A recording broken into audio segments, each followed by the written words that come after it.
বিশ্বনবী আসার সব থেকে বড় উদ্দেশ্যটা ছিল যে পৃথিবীতে যেন কখনো শিরিক না চলতে পারে। শিরিকের বিরুদ্ধে বিশ্বনবী যুদ্ধ করেছে না? যুদ্ধ করেছে। এখন বর্তমান সময় আপনারা দেখতেছেন যে বিভিন্ন জায়গায় মাজারগুলো ভেঙে দিয়েছে মানুষ, দেখেছেন না?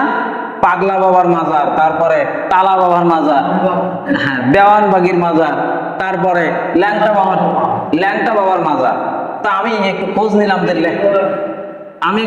নিলাম যে ল্যাংটা বাবার মাজার এইটা আবার মানে কেমন কেমন বাবা বা কেমন পীর, এই পীরের মানে রহস্যটা কি? তো সেখান থেকে জানতে পারলাম যে এই পীর বলে বছরে একদিন গোসল করে। বছরে একদিন গোসল করার পরে সে কোথাও তার কোনো চুল যে পরিষ্কার করে না। বছরে একদিন গোসল করার পরে ওই পানিগুলো জমা রাখা হয় এবং মুরিদরা যে যখন যাবে তাদেরকে ওই পানি খাওয়ানো হয় এবং বলা হয় যে এই পানি খাইলে, এই পানি নাকি সরাসরি যেই পানি জমজমের পানি মানুষ খায়, এটা নাকি তার একটা ছোট প্রভাব হতে পারে। বলেন নাউযুবিল্লাহ। এই ধরনের ভ্রান্ত কথাগুলো বলে বিভিন্ন জায়গায় মাজারের ব্যবসা মানুষ করে। বিশ্বনবী যখন মক্কা থেকে মদিনাতে গেলেন, যাওয়ার পরে তিনি ঘোষণা করলেন যে সকল যত উঁচু কবর আছে, এই উঁচু স্থাপনা, কবরের যে স্থাপনা আছে এগুলো তোমরা ভেঙে গুড়িয়ে দাও।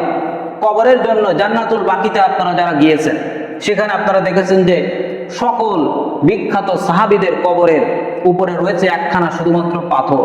কেন এই পাথরটুকু রাখা হয়? এই কারণে যেখানে একটা কবরস্থান কিন্তু পবিত্র জায়গা, পবিত্র জায়গা না? পবিত্র জায়গা।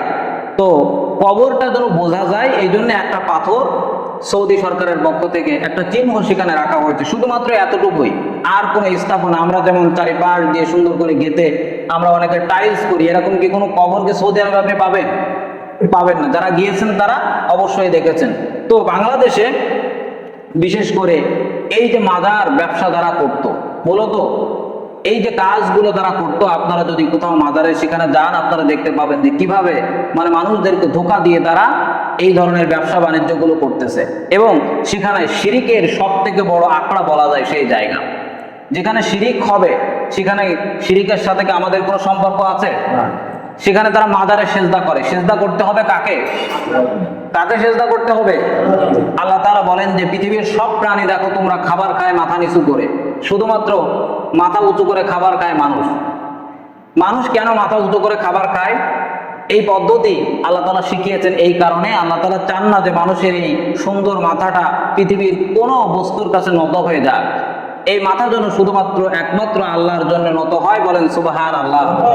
আল্লাহ তাআলা এই মানুষকে এতটা ভালোবেসেছেন, সেই মানুষ যখন মাজারে সেজদা করে, সেই মানুষ যখন মাজারে শিরিকের সাথে নিজেকে জড়িয়ে ফেলে, তখন আল্লাহ তাআলা সব থেকে বেশি কষ্ট পায়।